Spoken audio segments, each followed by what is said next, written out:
Programang ito ay rated SPG. Striktong patnubay at gabay ng magulang ang kailangan. Maaaring may masiselang tema, lengguwahe, karahasan, sexual, horror o droga na hindi angkop sa mga bata. May tatawag sa cellphone ni Carlos at si Lynette ang makakasagot nito. Magugulat itong si Lynette sa matutuklasan at maririnig niya sa tumawag. Mabubuking na kaya si Carlos at Zoe? Yan nga ang mga dapat nating abangan sa Abot Kamay na Pangarap. Welcome back sa aking channel, Abot Kamay na Pangarap. Na-confine si Giselle sa Apex sa labis na pag-hysterical nito. Nang biglang dumating si Moira at sabihin kay Robert na dapat nating ihanda ang sarili natin sa mga pwedeng mangyari kay Papa o Don Pepe. Dahil karamihan daw sa mga nakidnap ay hindi na ibinabalik ng buhay. Habang nag-uusap nga si Moira at Robert ay hindi nila namalayan nagising na itong si Giselle at narinig niyang lahat ng pinagsasabi ni Moira. Kaya galit na galit si Giselle kay Moira at nagkasagutan silang dalawa ni Moira. Galit na umawat naman itong si Robert dahil wala naman ngang patutunguhan kung magtatalo at mag-aaway pa itong si Giselle at si Moira. Sa kabilang banda, nag-usap ang maglolong si Zoe at Don Pepe at humingi ng tawad si Don Pepe kay Zoe dahil kasalanan daw ni Don Pepe ang nangyari kung bakit nabaril itong si Zoe at hindi daw alam ni Don Pepe na si Zoe yun. Pinakausapan naman ni Don Pepe si Zoe na magpagamot na at magsumbong sa mga pulis dahil sa ginawa sa kanyang pangingidnap ni Moira.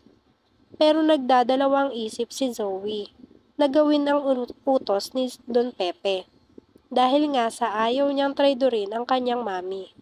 Samantalang, nakarating na si Lynette sa Apex at nagkita na sila ni Annalyn. Napansin ni Annalyn ang pasa sa mukha ni Lynette kaya agad nga niyang itong tinanong kung ano ang nangyari. Dito nga ay nagkwento itong si Lynette kay Annalyn.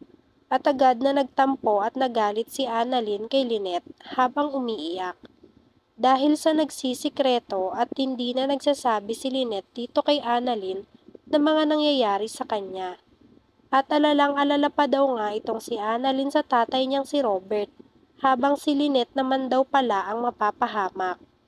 Sinisi nga ni Annalyn ang kanyang sarili, na kung paano nga daw may mangyari kay Lynette, talagang hindi niya mapapatawad ang kanyang sarili. Sa Apex naman, nagtataka sila kung bakit wala si Zoe sa Apex at hindi daw na ito nagjo-duty.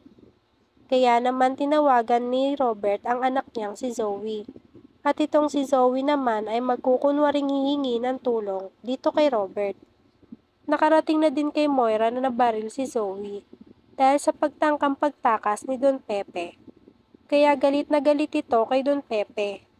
At may isipan ngang tuluyan na itong si Don Pepe dahil ayaw niyang mapahamak si Zoe dahil lang sa matandang si Don Pepe. Samantalang, nag-aalala naman si Doc Ray kay Zoe dahil nawawala nga ito at hindi nag-duty. At baka daw na-stress na ito sa mga nangyayari sa pamilya nila dahil may mental health issue daw ito. Kaya naman, pinayuhan ni Doc Ray itong si Robert na kausapin at tawagan si Zoe para makausap niya ito at hindi na ma-stress sa mga nangyayari. Sinabi ni Doc Ray na ang kailangan ni Zoe ngayon ay tao na hindi makakadagdag sa stress niya. Ang hindi nga nila alam ay isa itong si Zoe sa nagtatago kay Don Pepe. Sa kabilang banda, hindi na napigilan ni Zoe na tumawag para manghingi ng tulong. At ang malaking tanong nga lang ay kanino kaya siya nang hingi ng tulong. At tinawag niya pa nga itong dad sa cellphone habang kausap ito. At bakit parang gulat na gulat si Lynette sa narinig niya sa tumawag sa cellphone ng asawa niyang si Carlos. Kapanapanabik na nga ang mga kaganapan sa Abot Kamay na Pangarap. Kung gusto niyo ng mga gantong klaseng video, ay mag-subscribe at i-like itong video na to. Maraming salamat po.